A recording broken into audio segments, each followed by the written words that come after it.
속회는 감리교회가 남긴 중요한 유산 중의 하나입니다. 웨슬리 목사님께서 감리교회 운동을 시작할 때 감리교인들의 영성에 가장 필요한 것으로서 속회제도를 고안을 하였습니다. 이 속회제도가 소그룹 운동으로서 중요한 역할을 감당하기 때문에 우리 감리교회뿐만 아니라 다른 교단들에서도 이것을 기초로 해서 구역 예배로 발전시키기도 하고 가정교회 시스템으로 발전시키기도 하였습니다. 이번에 저희 교회에서 새로운 형태로 속회 교제를 만들기로 하였습니다. 그래서 이번에 산상순을 기초로 해서 우리 속회 교재들을 만들고 또 이렇게 영상 보조 자료들을 만들게 됩니다.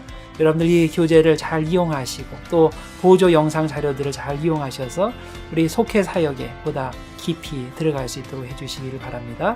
그리고 이것을 통해서 온 교우가 함께 영성이 깊어지는 그런 계기가 되기를 바랍니다.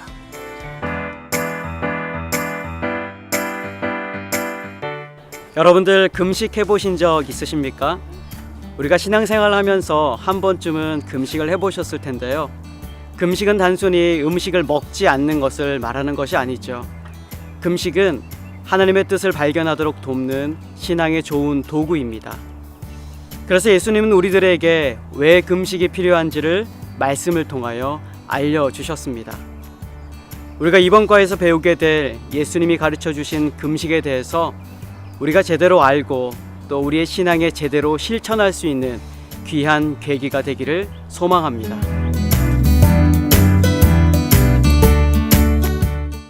예수님께서 금식에 대해서 가르치셨습니다. 금식하라고 말씀하셨는데 왜 금식을 우리에게 요구하셨을까요? 그 이유는 식욕은 인간에게 자연스러운 것이긴 하지만은 타락한 상태에서는 이 식욕이 사탄의 도구로 사용될 수 있기 때문입니다. 우리가 신앙생활 잘하려면 여러 가지가 필요하고 특히 하나님께로 돌아가려고 할 때 여러 가지 방법이 있을 수 있는데 그 중에 금식의 방법이 있습니다.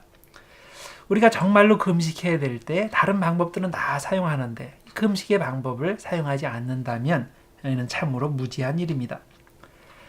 금식은 글자 그대로 먹는 것을 금하는 것입니다. 모세와 엘리야와 예수님께서 40일 동안 금식을 하셨죠. 일생일대의 중요한 사명을 받기 위해서 금식한 예가 됩니다.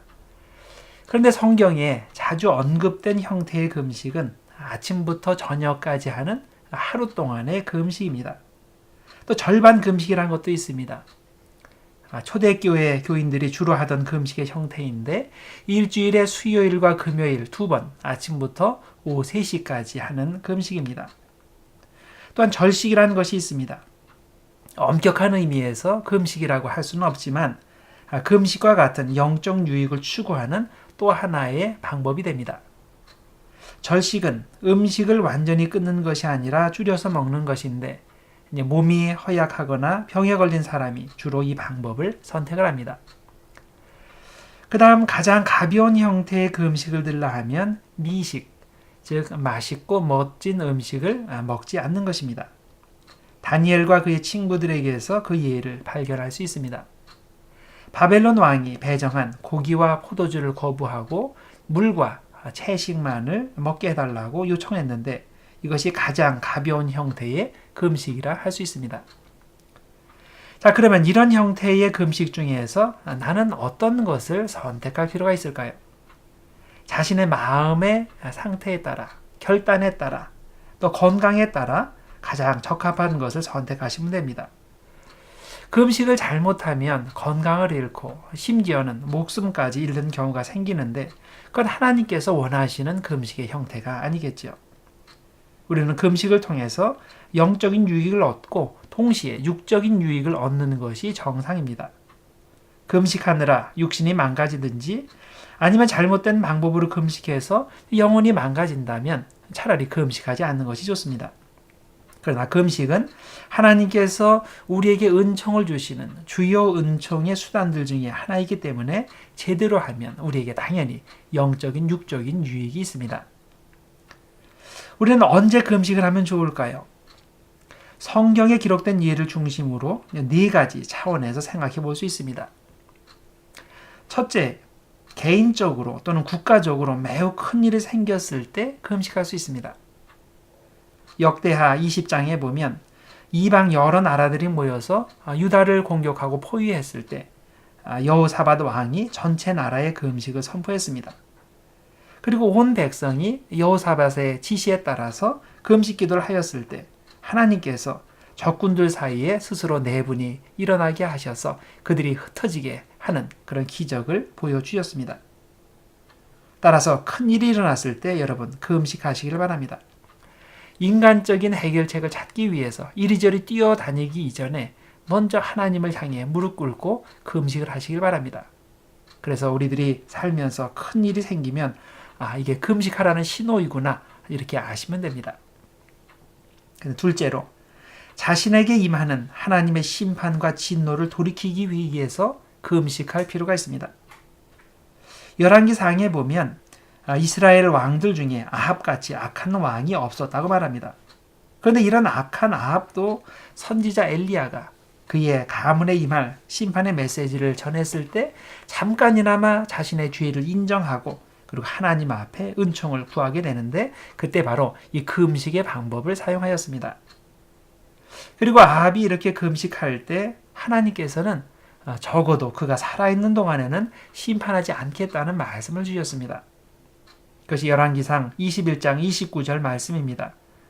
아합이 내 앞에서 겸비함을 내가 보느냐? 그가 내 앞에서 겸비함으로 내가 재앙을 저의 시대에는 내리지 아니하고 그 아들의 시대에야 그의 집에 재앙을 내리리라 하셨더라. 이것이 바로 금식의 능력입니다. 하나님의 진노의 심판이 있을 때 우리는 금식할 줄 알아야 됩니다.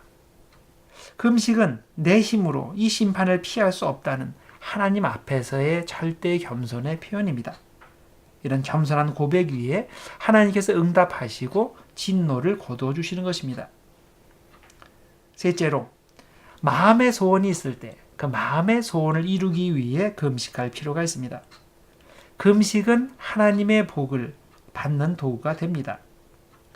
느헤미야 1장에 보면 왕의 술관원이었던 느헤미야가 유다로 돌아가서 성벽과 성전을 재건하고 싶은데 왕에게 이 말을 어떻게 꺼내야 될지, 이 말을 하면 과연 왕이 이것을 허락해 줄지 너무나 고민이 되었습니다. 그때 택한 방법이 무엇이었습니까? 바로 금식기도 하는 것이었습니다. 느헤미야의 금식을 통해서 하나님께서는 왕의 마음을 움직이셨고 그래서 이 느헤미야가 예루살렘으로 돌아가서 사명을 완수할 수 있었습니다. 그리고 그 다음 넷째, 우리가 정말 간절한 기도를 하고 싶을 때 금식을 할 필요가 있습니다. 금식을 하면 정신이 맑아집니다. 물론 처음 금식을 시작하고 나서는 먹고 싶은 욕망에 사로잡혀서 정신이 혼미해질 수도 있지만 그러나 어느 시점이 지나면 정신이 맑아지고 하나님의 뜻에 더 잘 집중할 수 있게 됩니다. 기도를 더 깊게 할 수 있게 됩니다. 사실 음식이라는 것이 우리의 육체적 욕망을 증가시킵니다. 특히 고기와 술이 그렇죠. 그래서 동서양을 막론하고 전통적으로 수도사들은 이 고기와 술을 금했는데 바로 그런 이유 때문입니다. 음식을 끊으면 육체적 욕망이 점점 줄어들고 우리의 영혼이 하늘로 올려지게 되는 것입니다. 끝으로 우리가 어떻게 금식해야 될까요? 우리가 어떤 방식으로 금식해야 하나님께서 그 금식을 받으시고 우리에게 응답을 해주실까요? 두 가지를 말씀드릴 수 있습니다. 첫째로 우리의 금식이 주님을 향한 금식이 되어야 합니다.